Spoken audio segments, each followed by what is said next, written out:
basixhumana nentatheli izindaba ze-SABC esimkantshubomvu uSimphiwe Makhanya. Simphiwe, asikwamukele indabeni zasemini. Sitshale ngokuqhubekayo kuleli icala njengamanje. Ngesonto ledlule sibone indimbane zabalandeli bakaZuma ecaleni lokushushiswa ngasese kuka Advocate Billy Downer. Ingabe kukhona okwehlukile namhlanje?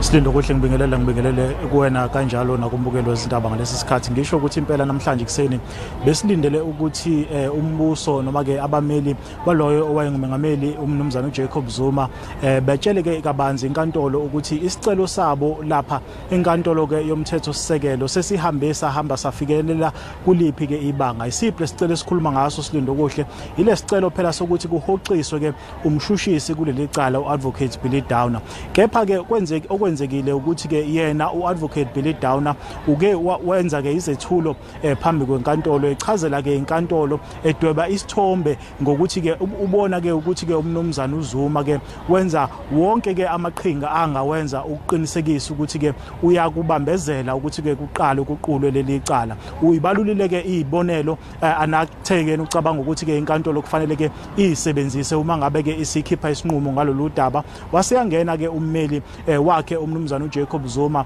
noke hlabe wakuhlikiza ke ubekusho uAdvocate Billy Downer washo ukuthi ke ngokomthetho sisekelo umsolo noma ke umuntu obhekene namacala una wonke amalungelo ukuthi ke ahambele izinkantolo mhlambe ezingaphezulu kunale ekhona uma ngabe kukhona ke angagculisekile ngakho. Ingijaji ke libese lithatha ke isikhathi lathi lizodinga ke ukuthi likhiphe ke isinqumo ngalolu daba ngolesithathu ukuthi ke yini into ezofanele ke ukuthi yenzeke manje kusukela phambili ngoba ke uAdvocate Billy Downer uthi yena cha icala leli aliqhubeke yize kusekhona lesicelo esikhona ke enkantolo yomthetho sisekelo. Abameli ke baloyo wengumengameli umnumzana uJacob Zuma bathi bona cha akulindwe phela ke ngokomthetho sisekelo wezwe isinqumo sayo inkantolo ephakeme yomthetho sisekelo wezwe ngalolu daba. Sibusela intambo kuwena Silindo kuhle ngenxa isikhathi egoli. uSimphiwe Makhanya ubesibikela esemgungundlovu kwaZulu Natal. Sibonge kuye.